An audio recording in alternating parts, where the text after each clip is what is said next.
All right. I'm going to take a second stab at this. Not that I expect anyone to listen or care. Not going to change any minds, but it's my channel. I want to vent. Let's get into it.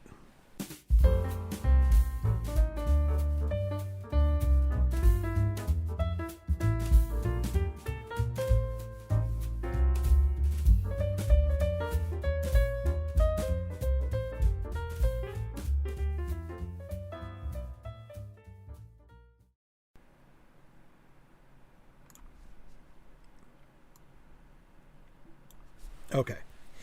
It's not my intent to do a real long one this time. Again, I did say on the last video, it wasn't my intent to do a review of each and every episode, although some people did ask if I would. Again, that wasn't my plan. But I did want to cover a few points that I went over in the last one that I don't think I really got across very well. Also acknowledge I'm not real good with editing. I know the editing on the last one sucked. Bear with me, I'll get better. But let's dig in. Okay, so there's still some people out there that just for what... And real Star Wars fans that really do not like the Book of Boba Fett. And like I was saying last time, you really need to get over yourselves. You got to get over your opinions about, what a Star Wars show... This isn't a movie, okay? Even though originally this idea of a Boba Fett movie was out there, and that's probably what kick-started all of this. That's not what this is. This is an 8-episode miniseries, okay? So don't expect to get your whole story in 2 hours. It's not your typical Star Wars plot, okay? What is a Star Wars plot, okay? When George Lucas first created his, really, he didn't even originally plan it to be a trilogy, despite what he said later on. He was just looking to do one movie, okay? That's why it has a beginning, middle, and end, okay? Barely a beginning, really. But, and what was he inspired by? He was inspired by other movies of the time, Akira Kurosawa, The Seven Samurai, Clint Eastwood, Fistful of Dollars, stuff like that. So, don't be surprised if people that understand what George Lucas was doing with Star Wars look to some of the same inspirations, right? So what I'm already seeing here is A Man Called Horse, Dances with Wolves, Lawrence of Arabia, okay? And as someone said in the comments of my last video, possibly Godfather 2, okay? And going back again to something I had said before, this is a transformational character study. This isn't, some of the same people that are complaining about the pacing on this movie are the same people that bitch and moan about Michael Bay films. Well, which is it? Do you want something that's, got some dialogue, that's got some ambiance, that makes you think, that's a character study, or do you just want all explosions and boom, boom, boom? Okay? I mean, really. We can't have 8 episodes about a badass bounty hunter that just kills everybody all the time. I mean, that gets old really, really fast. But the fact is, whatever you think Boba Fett is, that character died when he went into the Sarlacc pit. I mean, do a little bit of thinking here. He comes up out of the ground like Lazarus coming up from the grave, okay?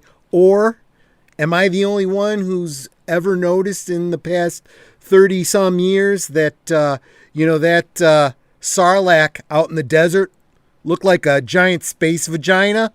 He's being reborn, okay? Kind of literally. He's even covered in goo. So, let's try to get into what, is being put out here. First, like I said in the last video, you're basing your opinions about how badass he is on 2 movies and 5 lines. Okay? I'm sorry, but I just don't see what in there tells you he was this big badass bounty hunter. Okay? Apparently, he was known for disintegrating people. So he was warned, no disintegrations. How badass is that? To stand at a distance and vaporize somebody? I mean, that's not terribly badass. I mean, no danger there. And when we actually finally see him in combat, he gets punked by a blind guy. Okay? I'm not saying he wasn't badass. I'm just saying you've built up stuff in your mind that may not really be who this character was ever meant to be in canon. Okay? But anyway, what are we looking at here? We're not looking at, a bunch of pew-pew. Okay? We're looking at some major themes. Some of the themes I'm seeing is family.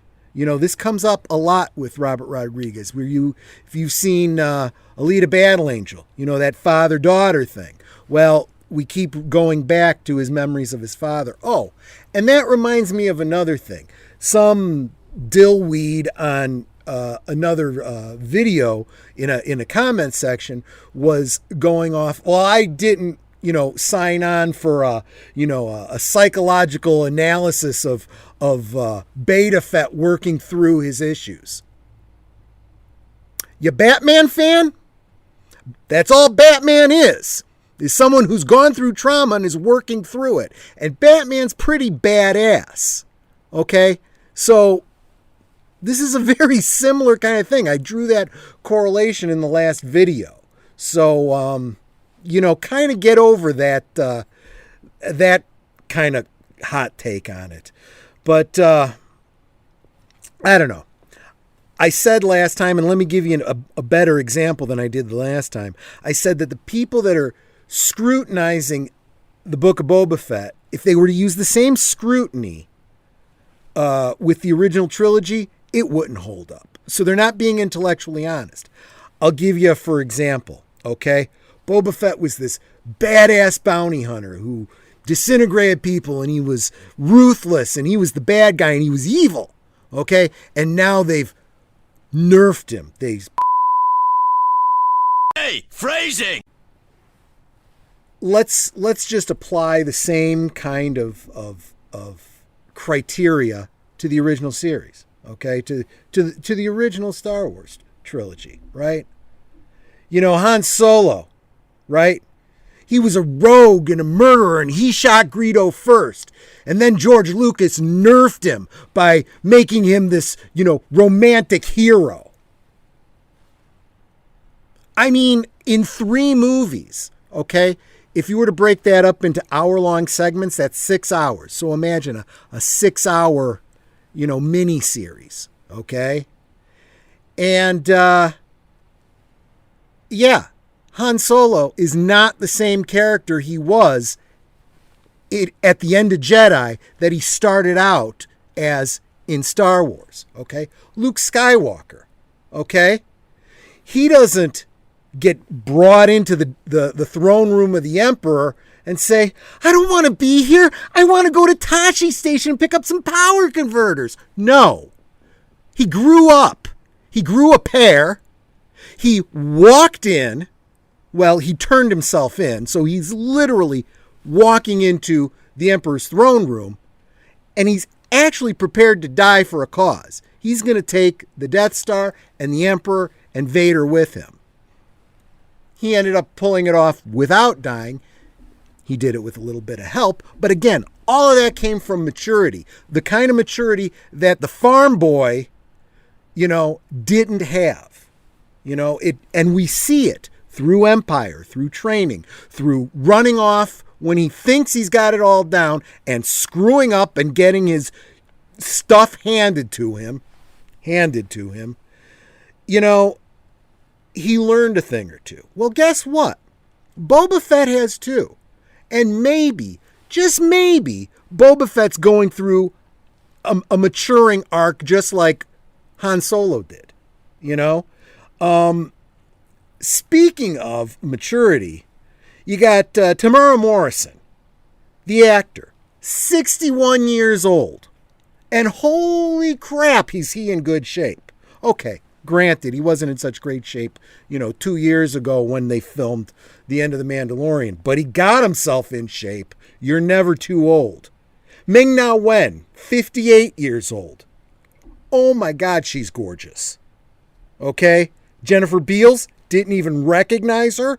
Also 58 years old. So we got some maturity on this show. Our heroes are older people with world wisdom, okay? I know that is a foreign concept to some people, especially the young, but that's what this is about, okay? So going back to the themes of respect and fear, okay? Which has more longevity? Which one is better, right? Leia says to Tarkin, the more you tighten your grip, the more star systems will slip through your fingers. That's what comes of, ruling with fear. When you rule with fear, you have to always look over your shoulder. You've got to be paranoid all the time. And eventually it gets taken away from you by someone else, someone who's stronger, right? But look at Boba Fett, right? He's, something of a badass, but he's not, invulnerable. He's not Darth Vader. He doesn't have the Force. He's fairly skilled and he's got some gadgets. He's kind of Batman in a world of Superman and Wonder Woman, right? And so what he does is he's pulling together back in the day, he was a loner. He's learned something. I need strength, I need family. My father died alone. I almost died alone. That's not what I want, okay? And it was never about the money, right? So he's building his power base. He's got Fennec Shan, who's, his right hand, right?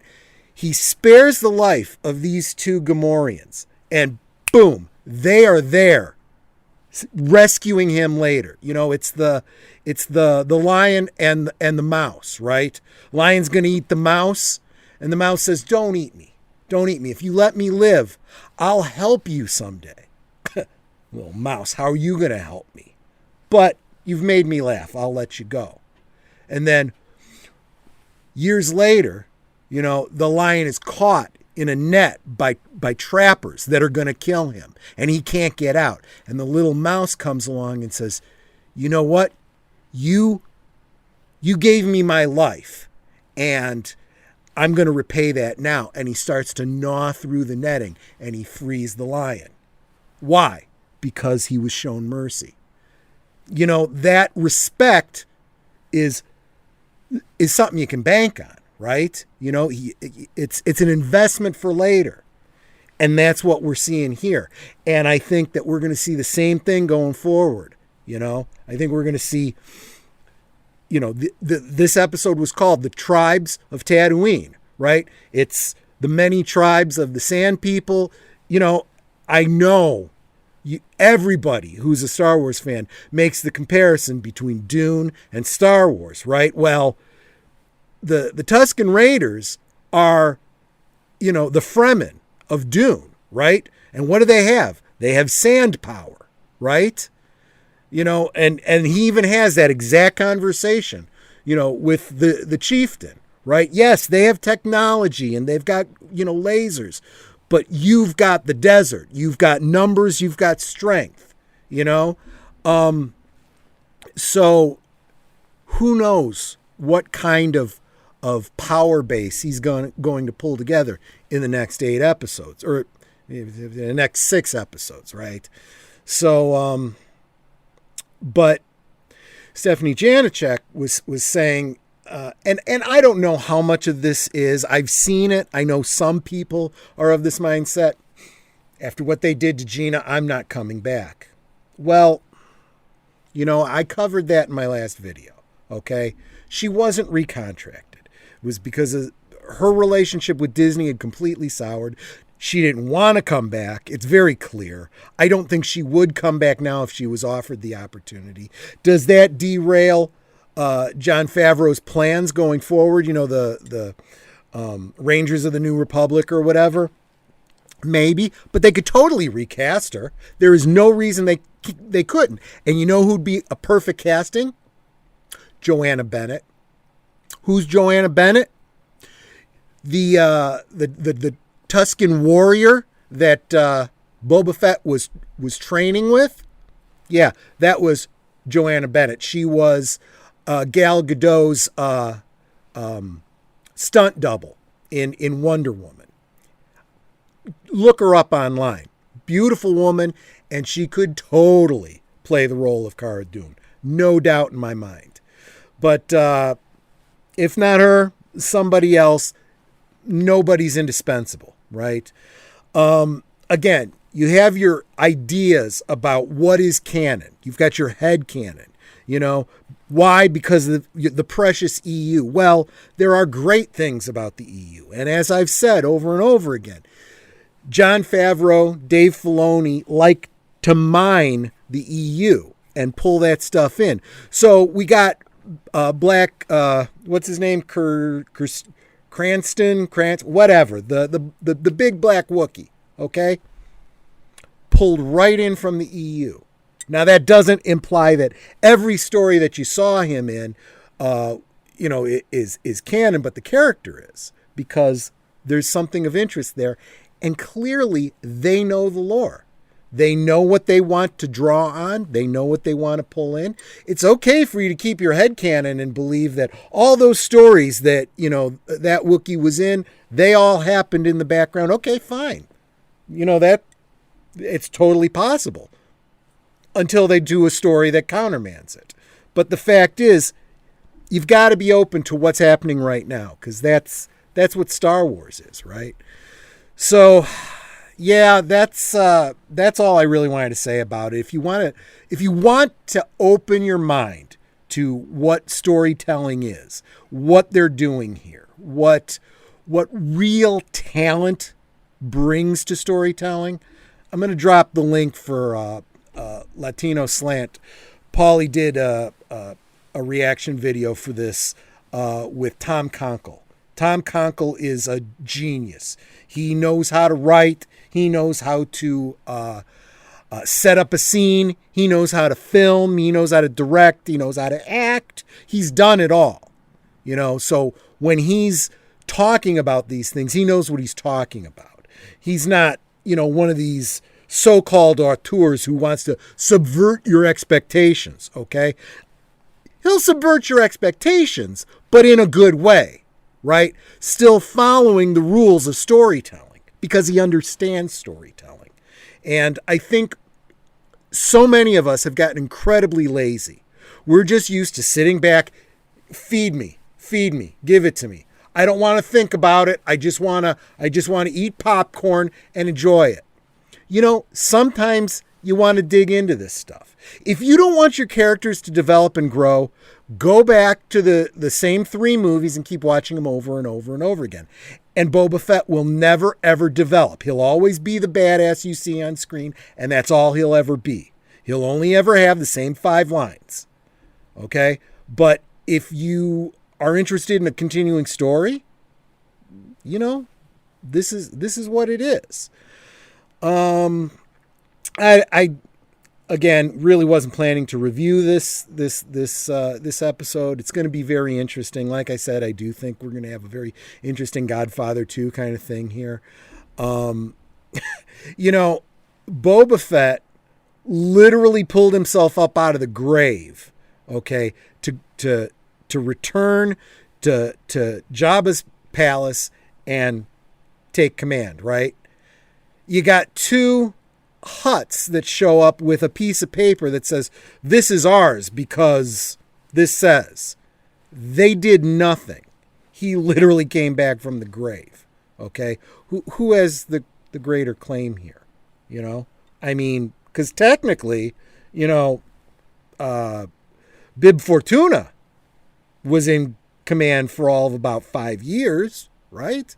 Oh, and another thing. Just because you didn't see it doesn't mean it didn't happen, right? So clearly Boba Fett survived. And there was one troll in the comments section going on about, oh, and how did he get back to the palace? Was there a hidden skiff that we didn't know about hidden somewhere on the sail barge? Maybe. It's entirely possible. We certainly didn't see the whole sail barge. I've got the Hasbro sail barge sitting on my bar right now. That's a big... Hey, phrasing! And it's undersized. It's not even truly to scale. It would have to be almost twice as big if it was going to be to scale. And no one would have the room to display it. So there's plenty of room for a couple personal skiffs to be in that thing. Just because you didn't see it doesn't mean it didn't happen. And absence of proof is not proof. Okay? Just because you thought he blew up doesn't mean he did. Okay? Clearly he didn't. Get over it. So that's all I really wanted to say about that. Oh, and the same guy that decided not to kill the Gomorians, and it ended up paying off for him, is the same one that didn't ignite his backpack and take off and leave Fennec Shan behind, right? Because you don't leave your partner behind, I mean, there's one reason that he wouldn't do it, but everyone wants to bitch and moan about that. I said there's other reasons, get over it.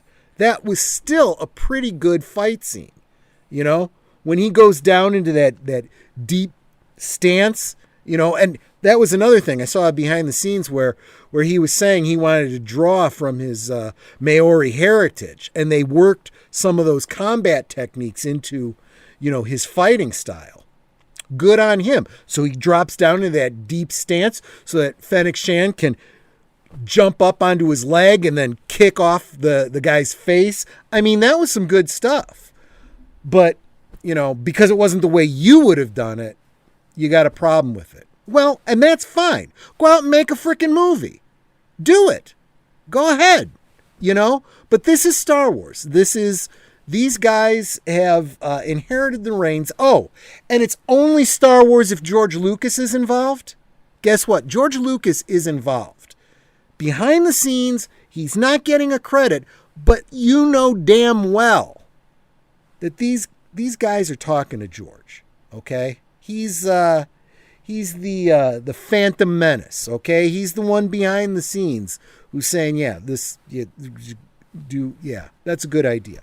Now, he can't counterman them. He doesn't have that much pull, right? It's actually Jon Favreau's decision, what he writes, what he doesn't. How many episodes there are, the pacing on it, that might not be Jon Favreau's call, right? That could be Disney. There's also the business aspect that nobody's talking about. This idea that Disney is trying desperately to stretch it out so they can keep you subscribed until, for 2 months at least. They want to get 2 months out of you. Mark my words. Going forward, you're going to start seeing streaming services start going with annual subscriptions. I know that's coming. But for now, it's monthly and they want to keep you hooked. This may not be the best way to go about it because look at all the crap that we heard about WandaVision. Let's get on with the story already. Really, everyone is saying you could have edited WandaVision down into one movie. And yes, they could probably tell the story of the Book of Boba Fett in one movie. That's not what they have to work with. They have 8 episodes. So we're going to get 8 episodes. That means instead of doing a fast action film, you're going to do a deeper cerebral character study. You can't, one of the things Tom Conkle said is you can't judge an action film by the criteria you would judge a comedy or a horror movie, right? Or a documentary. These are all different movies with a different set of rules. You expect different things. Well, guess what? This is a different kind of movie it's a different kind of series than The Mandalorian, right? Otherwise, why would we even have it? Just watch The Mandalorian again. It needs to be something different. It's got to be something different from the original trilogy, which was really the Luke Skywalker story, right? This isn't Luke Skywalker's story. This is Boba Fett's story. It's the book of Boba Fett, right? And I did feel that this episode justified what I said about the first episode being an intro, prelude, right? This is the forward section of the book. This is, not even the first chapter. The second episode is actually your first chapter. But anyway, like I said going into this, I'm not going to convince you. If you don't want to see it, don't watch it. But at the same time, don't bitch about it. If you don't want to watch it, don't watch it. But walk away. At the risk of sounding like a certain man-hating ingenue, it's not made for you then. And I'm not saying that because I want to be a jerk. I'm saying you have decided that. You have decided it's not for you. So why would you go on and make, a bunch of comments on people's videos or your own videos just bitching about it? Okay? I mean, like I said before, you gotta reward when they do good. If you don't, then there won't be any going forward. And if you're fine with that, that's fine. But then by the same token, stop watching. Just go watch another viewing of Star Wars. There's nothing wrong with that, because damn it, that's a good movie. But I'm looking forward to the toys that we're going to get out of the Book of Boba Fett. I'm looking at, especially, another Ithorian, probably with articulated knees so he can sit in a chair. That's going to probably be pretty cool. At least these are my predictions of what Hasbro probably has coming down the pike. Oh, another thing that was brought in from the EU. The Ithorian mayor has this electronic device for translation. That comes directly from the EU. Again, I didn't even know about it, but Jon Favreau did. He did his research. It's on Wikipedia right now, and it doesn't even mention the Book of Boba Fett. It only references the original EU stuff. So, yeah, this is, come on. This is way better than anything you ever got from the sequel trilogy. It doesn't break canon. It may break your head canon, but it doesn't break actual Star Wars canon. So, I'm going to continue to enjoy it. And it's fine if you don't, but it's still going to annoy me if you come on my videos and piss and moan. Because,